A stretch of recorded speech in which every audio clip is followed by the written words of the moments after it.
Olá, amigos da TV Cidade, estamos com mais um Saúde na TV. Por que Saúde na TV? Porque a gente gosta de falar de assuntos de saúde. Todos os médicos que aqui comparecem a nosso convite, gentilmente vêm nos esclarecer as dúvidas para os nossos telespectadores, é o Saúde na TV. Eu estou procurando um médico, uma médica que queira ser o apresentador do programa, mas os médicos estão correndo tanto, coitados, que não tem tempo para isso, né? Então, esse metido para perguntador aqui está hoje recebendo mais uma médica por demais conhecida. Ela está seguidamente na Rádio Espaço, por todas as mídias, da importância de saber o porquê essa pandemia está sendo tão difícil para nós controlar. Hoje nós estamos com a doutora Viviane Buffon. Isso. Câmara 3 para você. E se quiser repetir o seu currículo, acho que é importante para as pessoas terem a confiança de que estão recebendo uma informação com base, né, doutora? Porque o que se mais se vê nas redes sociais é informação, desinformação, e a gente corre para um lado e para o outro e não sabe que decisão tomar, a não ser consultando um médico de confiança, né? Sim, obrigada mais uma vez pelo convite, pela oportunidade de estar aqui conversando um pouquinho sobre um assunto, né, que envolve a todos no dia a dia. Então, meu nome é Viviane Buffon, eu sou médica infectologista, sou formada pelo Hospital Geral de Caxias do Sul na especialidade, e a minha faculdade de medicina eu fiz na Universidade de Caxias do Sul. Então, hoje eu atuo tanto quanto infectologista, quanto preceptoras em serviços de residência médica, inclusive. O que seria perspectiva? Preceptoria é o médico que auxilia na formação do especialista médico. Opa, então é bom, quase um professor ou é um professor? É um professor, considerado um professor, mas nós chamamos por outro nome, né? Tá, mas aí no hospital ou na universidade? É no hospital, parte de preceptoria, que é igual a um professor, só que um formato um pouco diferente, porque já é para médico formado, né? E vai na prática, né? Como clínica a gente especializa, e aí trabalha principalmente com a prática. E eu dou aula na Universidade de Caxias do Sul também para alunos que estão se graduando, né, em medicina. E trabalho também em pesquisas pelo Instituto de Pesquisas em Saúde da Universidade de Caxias do Sul. Então, nós temos um trabalho bem árduo, que é muito comum para os infectologistas, né, atuar nestas áreas, porque a infectologia, ela acaba tendo um movimento, né, de descobertas e tratamentos grande, né, em relação a outras especialidades. Deu uma grande repercussão no primeiro programa que você já fez com a Aline, eu acho, sobre viagens, Sim. que é os aeroportos, né? Sim. Que é o maior laboratório do mundo para vocês, né? Pelo Isso. fluxo de pessoas do mundo todo, né? Pela circulação, então ali se consegue isolar agentes bacterianos e virais e identificar o que nós temos, né, em circulação no mundo nesse quesito, né, microbiológico. E dentro falando primeiro dos aviões aí, né, que todo mundo assim, o aeroporto tem que sentar com cadeira assim, outra não, a fila tem que ser longe, aí no avião sentam um do lado do outro. Já me disseram que no avião é o melhor lugar porque o ar troca toda hora, né? Mas aquele contato assim, tão do lado ali, apertado, que são os bancos, isso aí é um risco, né? O ideal é que se mantenha o uso da máscara durante a viagem e não tenha contato físico. Então, a gente tem que tentar fazer uso do que nós temos disponível, porque precisamos viajar, nos deslocar, né? Mas então nos prevenir no máximo possível. Mas o negócio do ar é real, né? Sim, porque sim. o ar é uma boa renovação. Mas ele dá uma cochilada, encosta a mão ali, quer dizer, né? É difícil, né? É difícil. Teria que ter um braço ali do lado. O ideal seria realmente ter um espaço, né? Entre e isso aí, né, fica inviável o custo para o avião, né? Economicamente inviável. Não tem, né? Mas então, fora os aeroportos, o shopping também é um lugar meio complicado pelo trânsito de pessoas? Sim, com certeza. O que mais, assim, que todos os ambientes que recebem, né, muitas pessoas e aglomerações de pessoas, e especialmente ambientes que recebem pessoas de diferentes partes do mundo. Então, é possível, nesse contato, há trocas, né, de bactérias e também de vírus. Aí entra as rodoviárias, né? Sim, sim. Que é um problema, né? E uma coisa assim que um veterinário falou essa semana para nós aqui, assim, o pai dele, como veterinário não formado, ensinava para ele, quando tu entrar num local, tu entra de frente, sai de costa olhando para o cliente e não encosta a mão no corrimão, porque para evitar que tu leve de um animal para um outro, olha só a sabedoria dos antigos também, né? Cada área, tanto a parte humana como a veterinária, existem alguns critérios sanitários, né? Cuidados que devem ser tomados. Então, o profissional, ele sabe, ele estuda nesse sentido para evitar o contágio, né? Entre um animal e outro, ou entre um humano e outro. Exato, né? E no caso dele, como prático só, né? Porque ele não estudou, ele era veterinário de prática. De prático, como era no passado a formação das pessoas, né? Inclusive médicos lá na antiguidade, né? Isso aí. Diz que no Egito era muito avançado, né, a medicina, muito, né? Sim. Como todo o Oriente lá, a história é longa, né? Sim. Mas tem alguma particularidade do Egito que a doutora Viviane levanta? Eles têm na história deles as neurocirurgias, né, que são interessantes, né? Que eles estudavam bastante. E a conservação dos próprios corpos, né? Que eles conheciam muito o domínio, né, da parte de circulação corporal. Até na dentição também eles já eram avançados, né? Sim. Que coisa, alguma coisa ficou para trás que não conseguimos recuperar, talvez, né? Mas avançamos em outras. Também, né? muito mais, avançamos né? em outras. Tanto que hoje nós temos os computadores aí que agilizam, né? Que nos auxiliam muito. Uma outra questão, assim, entrando na pandemia, né? O pessoal está um pouco assustado que essa vacina saiu antes do tempo, que tem que ter aquele tempo, que uma vacina é 8 anos, não sei o quê. Mas hoje a medicina também avançou, também ela é mais rápido para fazer algumas coisas, né, doutora? Hoje nós temos muito mais recursos tecnológicos que nos possibilitam avançar mais rapidamente em algumas pesquisas, né? Obviamente que a vacina ela precisa de um tempo para que sejam feitos testes de fato e que se consiga coletar analisar a coleta desses dados. E aí sim passa por um processo de análise estatística, que são profissionais especialistas nisso, que analisam esses dados com softwares, programas que nos dão algumas informações relevantes para entender se esses resultados de fato são significativos para uso clínico, para uso real. Então a gente sai de um ambiente de bancada, um ambiente acadêmico, para o ambiente real. Então, o que a pesquisa e a ciência fazem, né? Eles entendem que há a possibilidade, né, da elaboração de uma vacina, de uma medicação, passa por fase 1, 2 e 3, que são fases clínicas, o estudo inicial, testes em laboratórios, testes em animais. A partir dali se verifica a segurança inicial de fazer testes em pessoas, né, e se inicia então a busca de critérios, critérios de inclusão e critérios de exclusão dessas pessoas nestes estudos.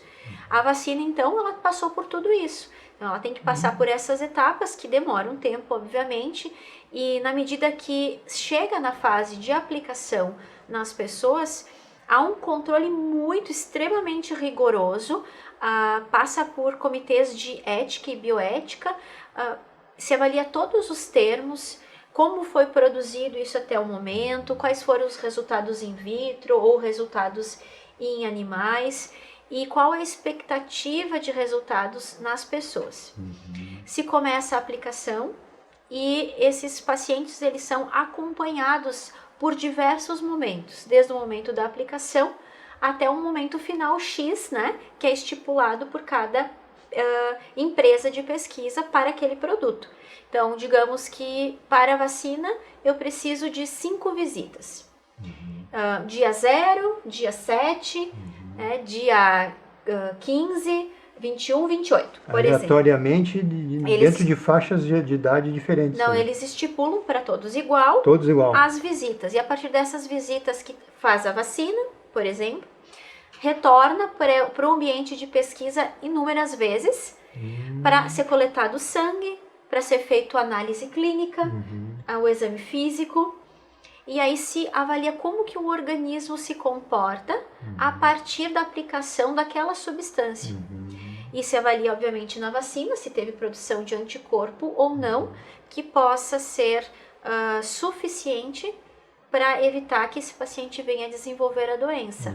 Então ele recebe, ele tem o contato com o vírus e o organismo, então, agora já conhecedor da presença daquela partícula, daquele material genético, ele já está avisado, né, já tem o conhecimento disso e ele já tem uma quantidade X de anticorpos que ele consegue então evitar que esses vírus se multipliquem, atinjam novas células e o paciente venha a adoecer. Mesmo que a gente tenha chegado, por exemplo, em março, que foi o início para nós aqui, né?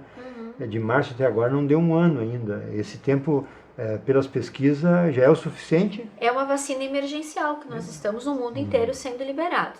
Devido à condição que nós estamos de pandemia, ao tempo de evolução que essa doença está se mantendo de uma forma grave na comunidade, é tolerável por todos nós que a gente, então, aceite a inclusão dessa vacinação para um grande número de pessoas. Tá? Entendi. Então, neste caso, há um entendimento ético, um entendimento da ciência, com os dados que se tem, que está sendo seguro fazer isso nesse momento. Que bom, né? Claro que agora com a vacinação, estaremos avaliando, né? O passo final.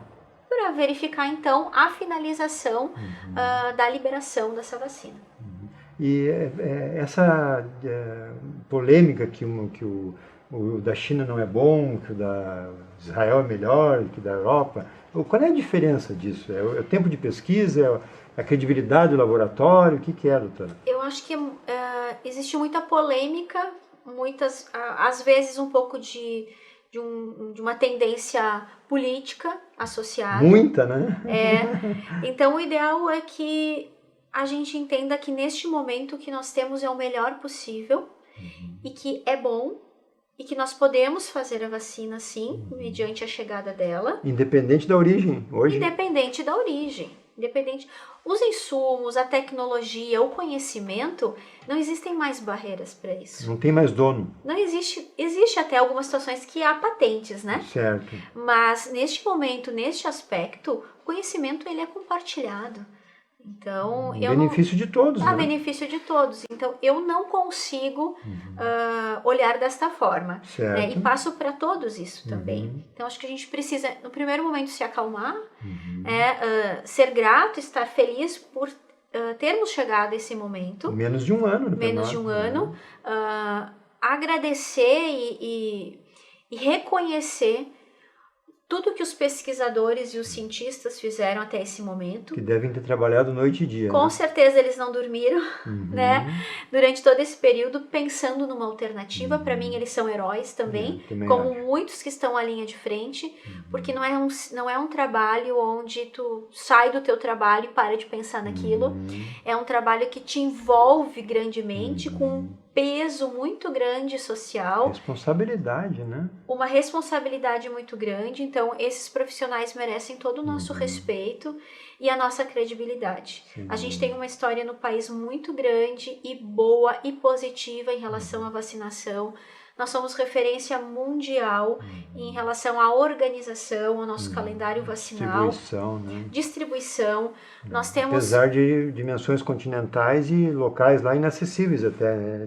De barquinho, de tudo, né? Perfeito.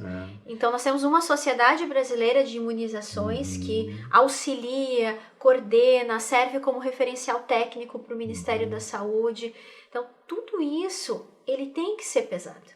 Tem que ser levado em conta. São pessoas seríssimas que trabalham em prol da comunidade. Com mais de 100 anos de tradição, né? O Com mais de Butantan, 100 o outro anos. ali que não me vem agora, a própria Anvisa também, né? Isso, a Fiocruz, É né? isso, essa que eu me... Né? Então, eu entendo que é o momento da gente se acalmar, no sentido de ansiedade, de como as coisas vão ficar. Eu acho que nós podemos psicologicamente relaxar um pouco, acreditar que aos poucos, por ser um país continental, né, nós vamos ter a vacina aos poucos, por etapas, por critérios, porque obviamente não é possível em lugar nenhum do mundo fazer uma vacinação em massa da população em 1-2 dias. Exato. Isso é muito difícil, né? Logisticamente, questão de insumos, é o mundo inteiro que está sendo vacinado. E a produção também, né? E a produção existe uma quantidade X possível dia. Né? Então, acho que já demos o primeiro passo. E acho que o governo brasileiro atrasou em fazer os pedidos para onde podiam já ter chego, né? Eu acredito que nesse sentido nós poderíamos ter sido um pouco mais ágeis, sim. Falhou o governo federal, a gente não tem dúvida disso. Né? Agora temos que correr atrás, não adianta ficar Sim, olhando para trás sim. enfim, de agora em diante, o que nós podemos fazer? Isso aí. Entendo que os governadores, eles foram muito bem, se posicionaram muito bem. Principalmente o Dória, né? No fim, a briga entre o Dória e o Bolsonaro, perdeu o Bolsonaro, tá na cara, né? Com todas essas dúvidas que tinha ali, né? Uma pergunta, doutora, com relação à eficácia, que diz que uns é 30%, o Coronavac é 50%, né? Os 50% já, se eu tomar, já me tira da UTI no mínimo, né? Nos estudos que foram feitos, entenderam que a evolução para a gravidade atendeu a 100% das pessoas. Então, na medida que eu consigo vacinar a população, um grande número de pessoas, eu vou ter um impacto muito bom, porque eu vou reduzir a necessidade de internações hospitalares. Que melhora a qualidade de atendimento. Né? Tanto em enfermaria, que é grau moderado de doença, quanto em unidade de terapia intensiva, que é um caso mais avançado, mais grave. Fala na intubação para os telespectadores. Né? Isso, a necessidade de uso de ventilador mecânico, de intubação, de procedimentos mais invasivos. Isso muda completamente. Por quê? Porque existem outras doenças na população, que não só o Covid. Que se fala pouco ultimamente, né? Isso. E essas pessoas também estão precisando ter acesso aos hospitais. Existem pacientes com doenças oncológicas, por exemplo, que precisam ser tratados, que precisam de cirurgias. Se nós conseguirmos já desafogar um pouco a quantidade de leitos que são destinados para esses pacientes, o desvio de atenção e mesmo de verbas para a Covid, a gente vai conseguir retomar o tratamento de outras doenças que estão sendo deixadas para um segundo momento. É importantíssimo, porque reduz mortalidade, reduz morbidade, retoma os atendimentos das outras patologias que estão em stand-by nesse momento, né? Estão num recuo devido à evolução que a Covid está tendo, né? E que tivemos até o momento. E o difícil da estatística é isso, né? Que não, mas tem X% que não são atendidos. Mas para a pessoa que está lá com problema de nariz ou uma coisa que não tem nada a ver com uma doença, vamos dizer, para ele é 100% de problema aquilo ali, né? Isso. Então acho que se deter a porcentagem nesse momento... É muito... Eu entendo que não é o ideal. O ideal é a gente enxergar qual a repercussão mais ampla desta resposta que a gente vai ter à vacinação. O quanto a gente ganha com o que a gente está obtendo de resultado dessa vacina nesse momento. Então, nós ganhamos muito mais do que a Covid. Nós ganhamos a abertura do tratamento de outras doenças, do investimento do dinheiro em outras situações que também são necessárias. Inclusive da melhoria dos hospitais com todo esse dinheiro que veio, né? Muito foi desviado também, tem que se dizer isso, né? Mas os hospitais, de modo geral, ganharam dinheiro e tiveram que investir também nisso aí, né? O que eu entendo, assim, que existe uma complexidade tão grande, uma demanda de investimento e um custo tão grande para manter esses pacientes, que a conta ela acaba sendo sempre negativa, né? Para quem atende. Então, essa é a minha visão. Certo. Né? Às vezes a gente tem a tendência a parecer que foi muito dinheiro. Não. O meu entendimento é que não é assim. Até porque a carência era muito grande desde antes, né? Exato. O SUS sempre tem um déficit, né? Um déficit porque as tabelas não são reajustadas de uma forma como a economia acontece. Desde 1800, diríamos, né? Então é difícil para quem está lá na gestão. Com relação aos 50%, o que se fala que é a eficiência de 50% na vacina? O que eu quero dizer? Eu não vou usar porcentagem. E eu não bem. vou fazer cálculo exato. Tranquilo. Mas para as pessoas entenderem... Para as pessoas entenderem. Porque eu ouvi falar também que a própria vacina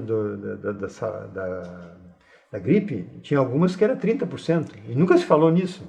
Isso. Então, o que nós temos que entender? Que a resposta vacinal estimada... Então, nós temos ali uma eficácia, né, uma resposta de 50%. No entanto, isso depende de cada pessoa. Então, eu quero saber de mim, Viviane, né? A vacina em mim, ela vai ter uma resposta, em ti vai ter outra, na outra pessoa vai ter outra. E o que é importante que a gente entenda? A vacina, ela vai auxiliar as nossas defesas para evitar, especialmente, que a gente desenvolva formas graves da doença. Então, é isso que a gente espera neste momento por esta vacinação. Se a gente passa por sintomas leves, joia, a gente vai conseguir passar. O problema é se a gente desenvolve formas moderadas ou graves que podem nos levar ao óbito. Então, esse é o pensamento. Nós precisamos continuar, então, usando máscara, lavando as mãos, evitando aglomeração, mantendo espaçamento, né, de 1,5 m ou mais entre as pessoas. Por quê? Ela não vai, para mim, por exemplo, que fui vacinada, ela não vai, com certeza, me dizer que eu não vou ter Covid novamente. Ela é uma ferramenta, ela é uma... Não vou dizer a palavra ferramenta, mas ela é uma forma de estimular o meu organismo a produção de anticorpos para evitar que eu desenvolva a doença, especialmente nas suas formas graves. Para se defender. Então, doutora, com relação a tudo isso que a senhora já falou até aqui, né? O que a gente podia falar para o público para... a senhora já comentou muita coisa ali de tranquilizar e tal. Tranquilizar com relação à vacina, mas não aos cuidados que a senhora acabou de falar, né? Perfeito. Então, a vacina trouxe um pouco mais de esperança, vem como uma renovação para o ano que se inicia.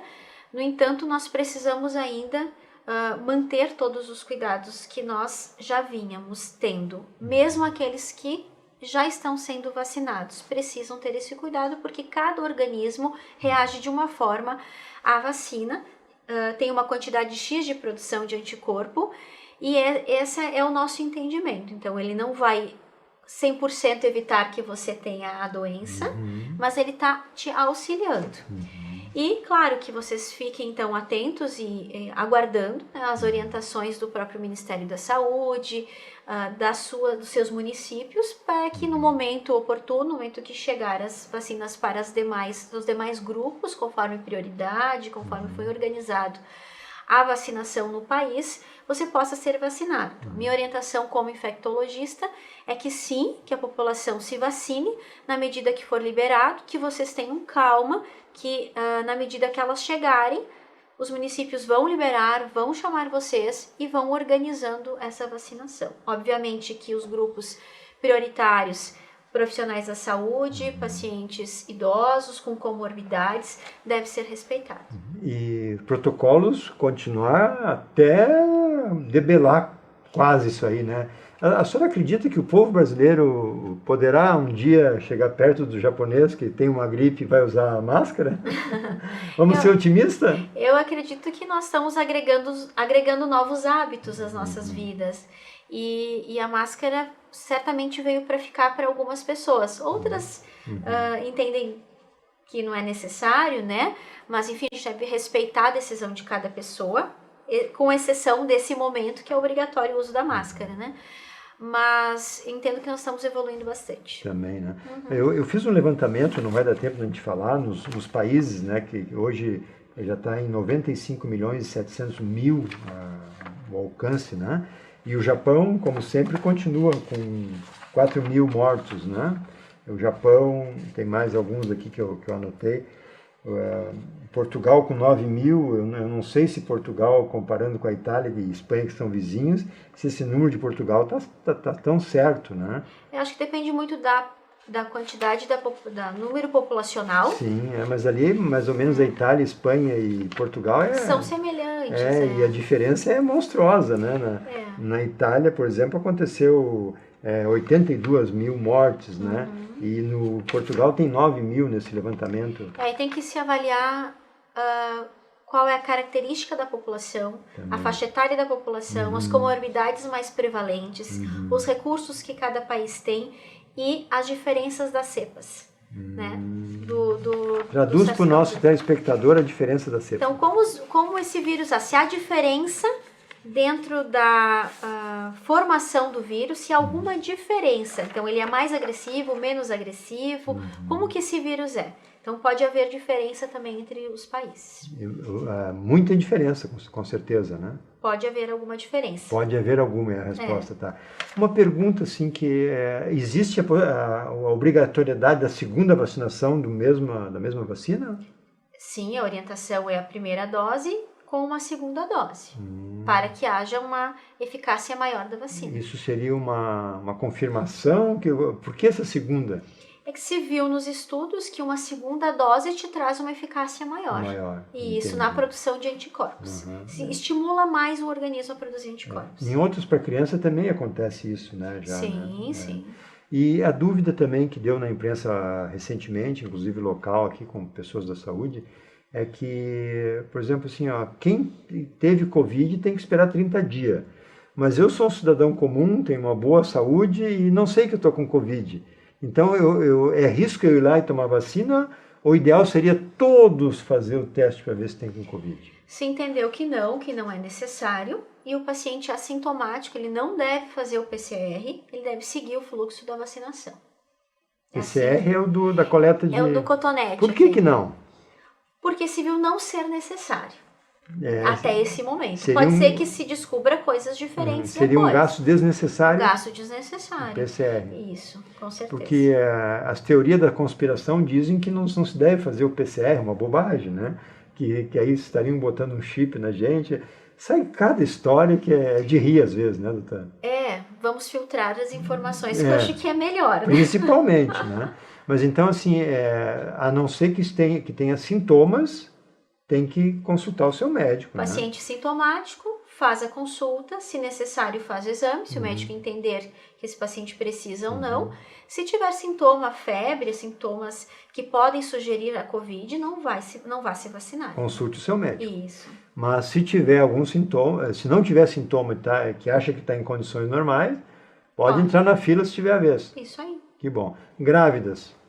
Grávidas, a orientação é neste momento que se tenha cautela. Há pessoas que dizem, um grupo de pessoas que dizem que não. A Febrasgo, ela lançou uma orientação dizendo que gestantes com orientação médica sim, pode ser vacinados. Outros dizem que veementemente não, que não devem ser. Não se teve estudo em gestantes, né? Então há uma dúvida.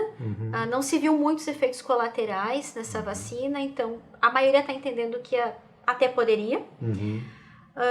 Alguns estão segurando. Então essa resposta eu não tenho para te dar ainda 100%. Permanece a mesma. Consulte o seu médico e tome a sua decisão. Exatamente. Exatamente.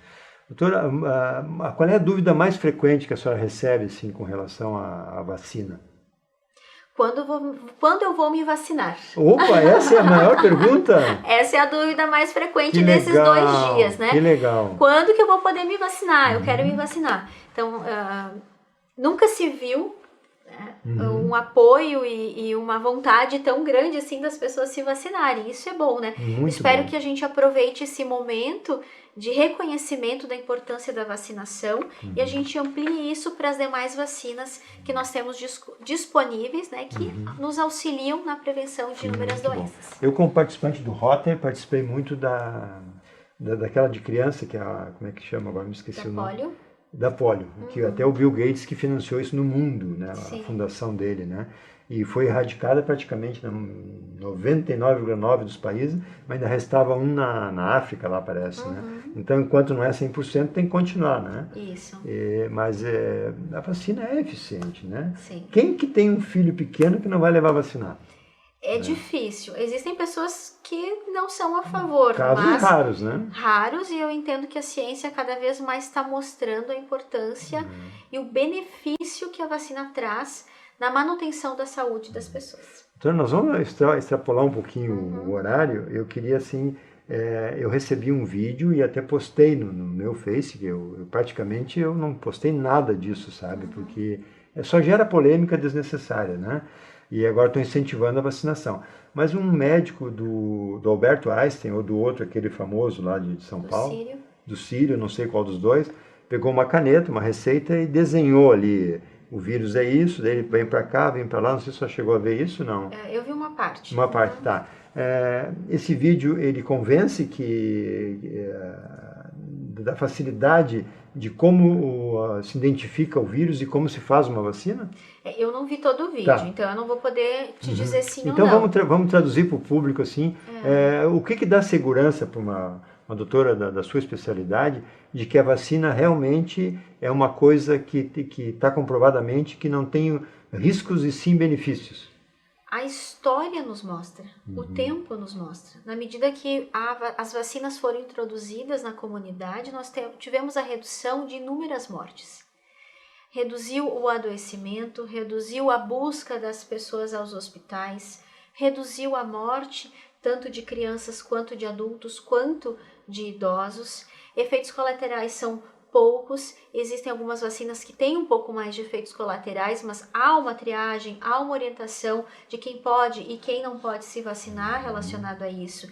Então, existem cientistas seríssimos trabalhando. Então, a história nos mostra que sim, a vacina ela tem uma resposta positiva para a comunidade, para a coletividade, né? O que nos mantém saudáveis em diversos aspectos é a vacinação. Então, é o tempo. O tempo é a melhor resposta e nós já temos esse tempo. O tempo é o senhor da razão. Tempo é o senhor da razão. E assim, uma coisa que você falou, tudo tem algum evento adverso. Então a gente nunca vai dizer na área da saúde ou em medicação que tem zero possibilidade de risco ou zero possibilidade de evento adverso. Isso não existe. Tá? Tudo tem a reação, né? Isso. O Dr. Lucchesi, que é filho de Farroupilha, ele sempre nas palestras dele diz que a raça humana evoluiu após a vacina, tanto que nós ganhamos parece que 20 ou 30 anos na escala, né? Sim. Porque no tempo das cavernas se morria com 16 anos, né? Porque ambiente insalubre, correndo dos leão, aquela coisa toda, tinha que ficar dentro das cavernas, né? Sim, sim. E aí eu morria cedo. Com a vacinação, né, mudou muito a vida, né? Mas com relação assim, como é que eu injeto um vírus dentro de mim que não vai me fazer mal, e se ele faz mal normal? É porque é uma partícula muito pequena? Isso, não é o vírus que tu tá injetando ele, vírus ativo. Ativo, ele Não já é está morto. Ele é uma parte dele, né? Uma parte. O organismo reconhece a existência dele, a partir dali o organismo produz anticorpo. Então não é o vírus ativo que é injetado nas pessoas, é uma parte dele ou ele inativado. Inativado. Porque daí, mesmo tendo um corpo estranho, o nosso corpo sempre reage, né? Sempre reage.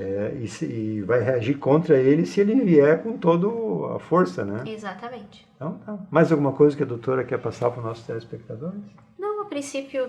Eu acho que esgotamos por hoje. Acredito que é isso e que a gente tenha excelentes notícias nos próximos dias e meses e que a gente venha, quem sabe, a fazer um bate-papo novo mais adiante. Passamos por tudo isso. Dizendo que nós passamos por tudo isso, que estamos numa nova fase Legal. e podendo principalmente socializar, né, da forma que nós fazíamos anteriormente. Muita gente o cumprimento do brasileiro de se abraçar, de chegar em qualquer lugar, né? Isso aí acho que vai mudar um pouco. Vai mudar um pouco. Nos adaptamos, né?